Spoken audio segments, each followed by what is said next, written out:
All right, Dickey, like we said, wins the NL Cy Young, getting 27 out of the 32 first-place votes. As Eric mentioned, first pitch knuckleball pitcher to ever win the Cy Young. Goes 20-6 this past year. Becomes only the third Met to win it. Tom Seaver actually won it 3 times.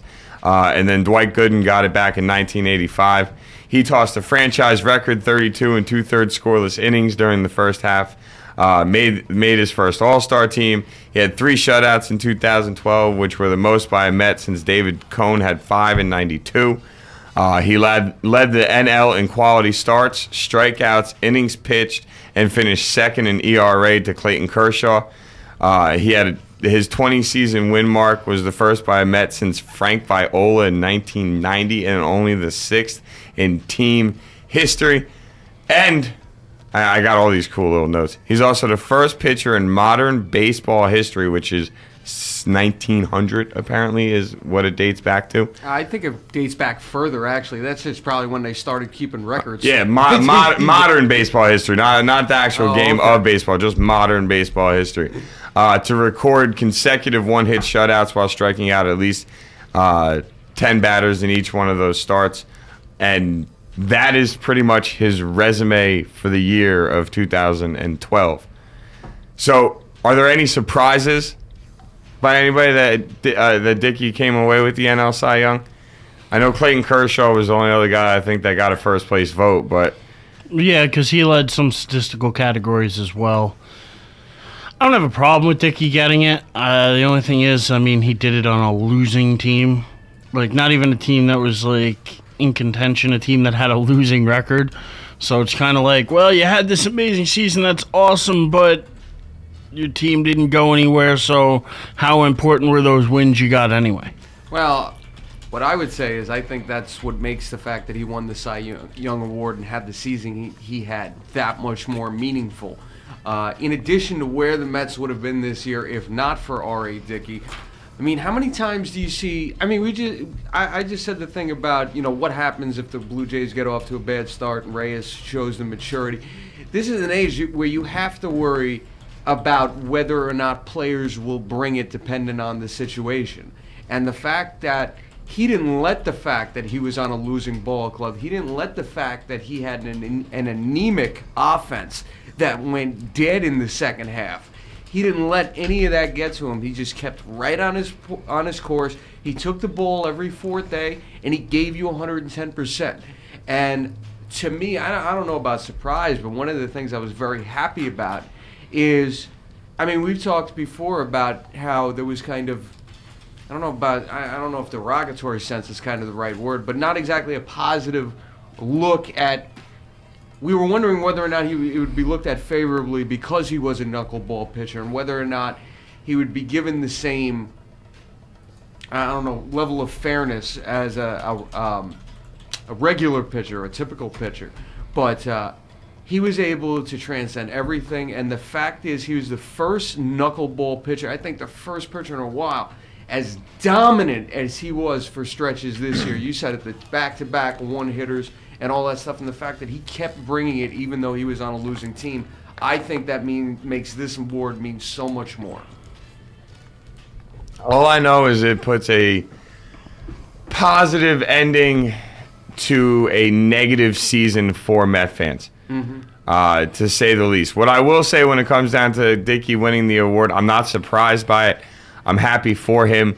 The only thing that surprised, I guess, I sort of do agree with sort of what Eric was saying with the concept of being on a losing team, but I like the spin you put on the fact that, well, if he wasn't pitching for the Mets, how many more games would they have lost? And I think that's a nice little counterbalance of the ideas of the fact that, well, yeah, he was on a losing team, but man, how much worse would they have been if he wasn't on the team? So it's sort of like a weird balancing act of why I believe he took this award.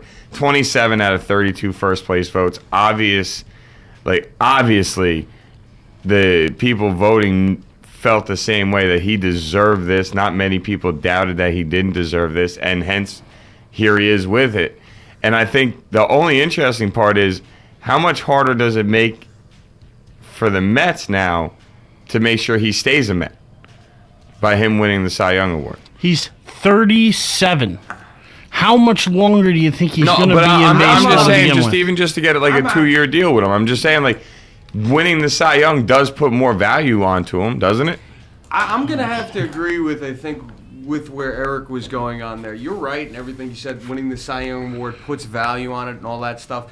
But listen, 37 for a regular pitcher is like 27 for knuckleball years. So it is conceivable that he's got a couple good seasons. He was unworldly this year. And I don't think there's any way, as good as he could be, this is probably the best season of his career. I don't think he's ever going to match that. We've talked about on this show before what is best for the Mets right now and what is best for them as assets. Could they sign him for a couple more years? Yeah, that'd be good. But I don't know if you guys look at the website Amazing Avenue, but they actually had an article this week. They've kind of been chronicling for the last couple years where the Mets are with their finances and everything. I can't remember the exact article. It's up there if you want to go look at it. Amazing Avenue is the name of the website. And they feel that the Wilpons are going to wind up losing the team within the next 2 years.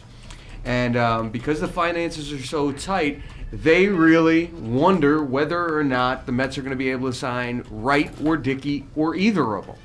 So if that's the position they're in, and the fact is, we know that the last we heard they were negotiating with both Wright and Dickey, but it doesn't really seem like those talks are going anywhere.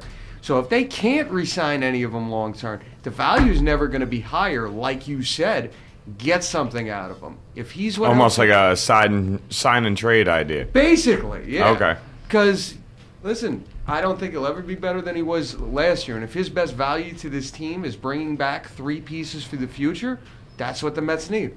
I can't argue with you on that. The Mets are not a team that's worrying about let's compete right now. And pitching is the strength for the Mets. You have Harvey, you have Wheeler, you have Neese. If Dickey's got to go, you can still throw Santana out there for 15 to 20 starts. Pelfrey and Gio will come back this year. I know Pelfrey's not great, but he'll still throw innings. So you can fill those innings in other ways. Okay. So, I mean, it sounds like we're all sort of in agreement in the sense that we're very happy for Dickey. But when it comes down to him returning to New York, it's sort of like if you're going to return, it's more to let's add some value to the team by getting you to sign and then getting you to be traded so we can bring in prospects and, young guys to fill some holes and see what we can develop pretty much through, Or even if they can't re-sign him, just trade him this year before he hits the free agent mark. There you go. Yeah.